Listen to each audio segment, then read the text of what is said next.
मंगलाचरण में सिद्धों की वंदना की गई और अगली गाथा में मोक्ष मार्ग और उसका फल बतलाया गया। पहली गाथा प्राकृत की सिद्ध भक्ति की थी, दूसरी गाथा नियम सार ग्रंथ से संकलित की गई है। क्रम प्राप्त तीसरी गाथा की चर्चा है, जबकि मार्ग और मार्ग का फल कह दिया गया है, तो अब मार्ग की बात करनी है। मार्ग के रूप में रत्नत्रय निश्चित किया गया है। रत्नत्रय मोक्ष का मार्ग है और उस मार्ग पर जो चलेंगे उन्हें फल के रूप में निर्वाण की प्राप्ति होगी। मग्गो मग्ग फलंती कहा था, मार्ग और मार्ग का फल अर्थात मोक्ष का मार्ग और मोक्ष। तो मोक्ष का मार्ग क्या है, रास्ता क्या है? तो रत्नत्रय मोक्ष का मार्ग है और उसके फल के रूप में भव्यात्मा को निर्वाण पद की प्राप्ति होती है। उच्चारण करेंगे गाथा नंबर 3, व्यवहार मोक्ष मार्ग। जीवादि सद्दहनम सम्मत्तम तेसिमधिगमो नानम रागादि परिहरणम चरणम एसो दुमोक्ष पहो। एक साथ मिलके पढ़ें।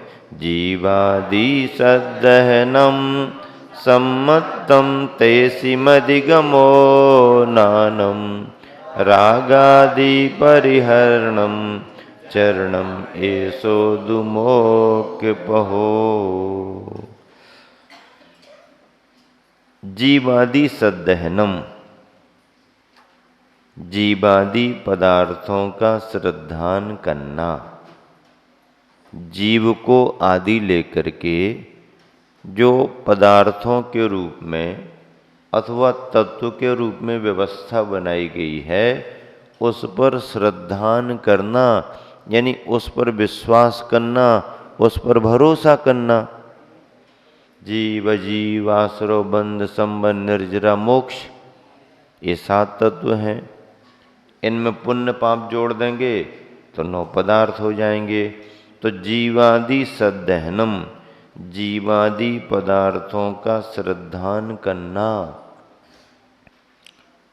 उन्हें मानना एक अलग बात है, उन्हें जानना भी एक अलग बात है, लेकिन अकेले ऊपर ऊपर से मान रहे हैं, ऊपर ऊपर से जान रहे हैं, तो वो नहीं, उसकी भाव वासना पकड़ में आना चाहिए। हाँ, तो मानना और जानना भाव के रूप में यदि है तो वो तुम्हारा श्रद्धान सच्चा श्रद्धान होगा। तो ऐसे श्रद्धान के साथ इस श्रद्धान को क्या कहा? सम्मतम, यह सम्यक दर्शन है। तेसिम अधिगमो नानम, और उन्हीं जीवादि पदार्थों का यथार्थ ज्ञान होना सम्यक ज्ञान है। उन पर श्रद्धान होना सम्यक दर्शन है। उनकी विशेष जानकारी होना सम्यक ज्ञान है। रागादि परिहरणम, और राग द्वेषादि से यथार्थ निर्वृत्त होना, राग द्वेषादि का परिहार करना। परिहार यानी उसको हटाना, दूर करना। किसको? राग द्वेषादि को। तो राग द्वेष आदि कहाँ पर हैं? कहीं बाहर हैं क्या? उठाओ झाड़ू, कचरा निकाल दो। साफ सुथरा नहीं दिख रहा है, पड़ा है ये इतना सारा राग पड़ा है, इतना सारा द्वेष पड़ा, उठाओ झाड़ू लगाओ, कमरे के बाहर निकाल दो। ऐसे राग द्वेष पड़े हैं क्या? नहीं, बाहर नहीं पड़े। राग द्वेष बाहर नहीं है, राग द्वेष तो अपने अंदर है। राग द्वेष कहाँ है? अपने अंदर है। हाँ, ये बात अलग है। हाँ, कसाय अपने अंदर है। ये बात अलग है कि राग द्वेष के निमित्त बाहर हैं, वो अपने अंदर नहीं है। कौन आ रहे कौन जा रहे क्या लेना देना। और चला भी जाए तो उपयोग में देख लिया पर उसकी फोटो नहीं खींची। क्या? देख तो लिया लेकिन कैमरे में नहीं आया वो। ऐसे तो कई दिखते रहते, क्या करना। तो कोई राग द्वेष नहीं, लेकिन अरे वो अपनी दुकान पर आता था, आज वहां क्यों जा रहा?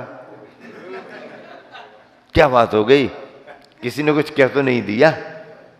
कब आया था ये अपनी दुकान पर, उसके बाद कब से नहीं आया? अब मान लीजिए कोई सब्जी खरीदने वाला है और आपकी दुकान कपड़े की है। अब सब्जी खरीदने वाला कोई सी भी दुकान से खरीदे तो मैं राग द्वेष तो नहीं होगा। क्योंकि हमारा काम ही नहीं है सब्जी बेचने का। सोना खरीदना है किसी को तो सोना खरीदने वाला अब सोने की दुकानों को देखेगा किसके यहां जाएं। अब सोना खरीदने वाला सोने की दुकानों को देखे तो सोने वाले के मन में आएगा कहां जा रहा कहां नहीं जा रहा। साग सब्जी वाला काय को सोचेगा, हमारी दुकान पे आ भी जाएगा तो हमें देना नहीं, हमारे पास है ही नहीं। तो जिसका जो विषय होता है उसमें ही इष्ट और अनिष्ट की भावना करता है, वही राग द्वेष होता है। और जिसका जो विषय नहीं है, उपयोग नहीं है, कोई आए कोई जाए। अब सर्विस वाला आदमी कोई चौराहे पर खड़ा है और सामान खरीदने के लिए ग्राहक आ रहे, सर्विस वाले को क्या लेना देना, तुम कहाँ आ रहे कहाँ जा रहे, किससे ले रहे किससे नहीं ले रहे, हमारी तो सर्विस है। तो जिसका जिससे कोई जुड़ाव होगा तो ही राग द्वेष की भूमिका बनेगी। जुड़ाव नहीं है तो सब बराबर हो जाते हैं। तो ये राग द्वेषादि से यथार्थ निर्वृत्त होना सम्यक चारित्र है। ऐसो दू, इस प्रकार भेद रूप यानी तीनों का समुदाय रूप मोक्ष पथ। मोक्ष पथ यानी मार्ग, मोक्ष का मार्ग है। ऐसोदु मोक्ष पहो, यह मोक्ष का पथ, पहो पथ मोक्ष का मार्ग है। समय सार ग्रंथ में 162वें नंबर की ये गाथा है। रेफरेंस इसमें लिखा है। संज्ञा है राग द्वेष, परिणाम, परिणाम जो राग द्वेष नाम आया है।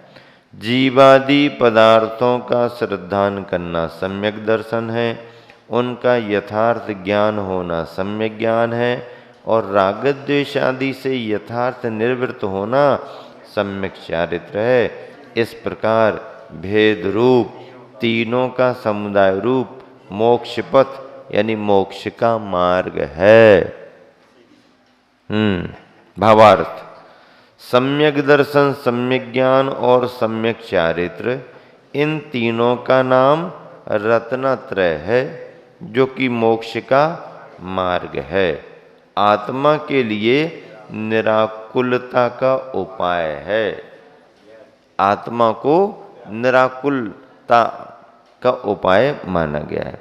यह व्यवहार और निश्चय के भेद से दो भागों में विभक्त है। रत्नत्रय जो है मोक्ष का मार्ग है, यह व्यवहार और निश्चय के भेद से दो भागों में विभक्त है।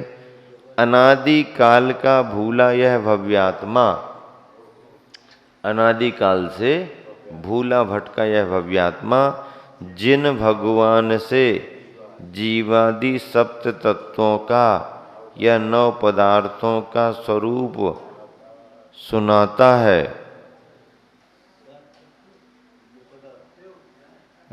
भव्यात्मा जिन भगवान से जीवादि सप्त तत्वों का या 9 पदार्थों का स्वरूप नहीं सुनता है, भगवान से सुनता है और उनके बतलाने के अनुसार उनके स्वरूप को स्वीकार करता है। जिन भगवान से अथवा गुरु आचार्य से पहले सुनता है और उनके बतलाने के अनुसार उनके स्वरूप को स्वीकार करता है, इसी प्रकार उन्हें अपनी प्रतीति में लाता है। देखो प्रतीति की बात आ गई, सुनना और फिर प्रतीति में लाना। अभी देखो आगे परिभाषाएं आएंगी। प्रतीति में लाता है और उनके आश्रय से अपने मन में उपजने वाले राग द्वेष को दूर करने का प्रक्रम रचता है, प्रक्रम उपाय रचता है। क्या करना चाहिए उसकी रचना बनाता है, हाँ प्लानिंग करता है। यह व्यवहार रत्नात्रय हुआ और अपने आत्मा के निर्विकल्प शुद्ध स्वरूप में उन सप्त तत्वों को 9 पदार्थों के स्वरूप को भिन्न प्रकार का अर्थात निर्विकल्पात्मक जानते हुए पहले उनकी परिभाषाओं से भेद प्रभेदों से विकल्पात्मक उसने जाना। अब वह निर्विकल्पात्मक जानते हुए उससे ऊपर उठकर केवल अपनी शुद्धात्मा के स्वरूप में रुचि, प्रतीति तथा तल्लीनता प्राप्त करता है, सो निश्चय रत्नात्रय है। अपनी आत्मा में निर्विकल्पता रूप में रुचि रखे, प्रतीति करे और तल्लीनता, सो निश्चय रत्नात्रय है। इस निश्चय रत्नात्रय में व्यवहार रत्नात्रय कारण रूप होता है। क्या? व्यवहार कर रत्नात्रय यानी मार्ग व्यवहार रत्नात्रय कारण रूप होता है और निश्चय रत्नात्रय उसका कार्य है। निश्चय रत्नात्रय क्या है? उसका कार्य है। कारण और कार्य, मार्ग कारण है और मार्ग मिलेगा तो मंजिल कार्य है। कारण और कार्य जानते नहीं जानते? फूल कारण है, फल उसका कार्य है। दही कारण है और मथ करके निकला हुआ घी उसका कार्य है। दही को अपन ने कारण बनाया, घी को कार्य बना दिया। अब दूध को हम कारण बनाएंगे, दूध कारण है, दही उसका कार्य है। हाँ, एक एक अवस्था, पूर्ववर्ती अवस्था कारण होती है और अगली अवस्था कार्य होती है। पूर्ववर्ती अवस्था कारण, अगली अवस्था कार्य। इसको साधन और साध्य, साधन और साध्य, कारण और कार्य, कारण और कार्य, ये व्यवस्था है। व्यवहार रत्नात्रय कारण है, निश्चय रत्नात्रय उसका कार्य है। अब तीनों की परिभाषा, रुचि, प्रतीति और तल्लीनता। रुचि किसे कहते हैं? तत्वार्थों के विषय में तन्मयपना। तत्वार्थों के विषय में, तत्वार्थ सूत्र पढ़ा था आपने? क्या पढ़ा था? तत्वार्थ सूत्र। तो तत्वार्थों के, तत्व के और उनके अर्थों यानी भावों के विषय में तन्मयपना। तन्मयपना का मतलब क्या? हाँ, निमग्न होना। हाँ, ये रुचि कहलाती है। प्रतीति, तत्वार्थों का स्वरूप जिस प्रकार है वह उसी प्रकार है ऐसा अंतरंग परिणामों से स्वीकार करना प्रतीति कहलाती है। तल्लीनता तत्वार्थ विषयक स्वरूप में, क्या? तत्वार्थ विषयक स्वरूप में तन्मयपना तल्लीनता कहलाती है। एकार्थवाची जैसे ही है, रुचि, प्रतीति, तल्लीनता, तन्मयपना तीनों में है। तन्मयपना, तन्मयपना तद्रूपपना, जैसा उसका भाव है वैसा अनुभव करना, ये तन्मयपना कहलाता है।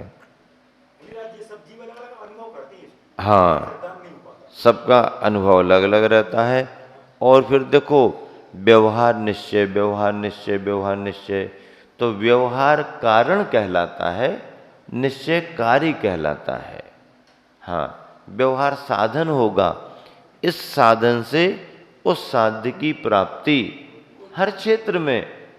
अब मान लीजिए भूख लगी है, रोटी बनाओ, रोटी कारी हो गई, कारण क्या रहेगा? आटा तो लाओ। ऐसे ही रोटी बना देंगे क्या? आटा लाओ। अब आटे से बन जाएगी क्या? नहीं, पानी डालो, उसे पहले गूंथो, उसमें से निकाल के लोई बनाओ। चूल्हा तो है ही नहीं, अग्नि भी नहीं है, अब कैसे? ये सब कारण है, और पकने सिकने के बाद में जो तुम्हें खाने को मिल गई कार्य है।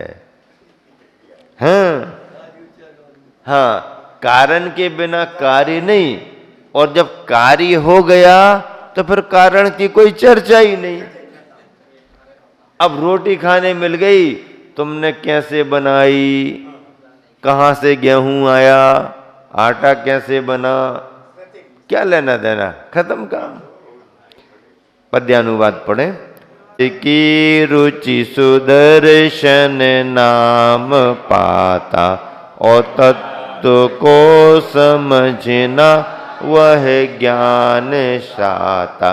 रागादि त्याग करना वह वृत्त होता, तीनों मिले बस वही स्यो पंथ होता।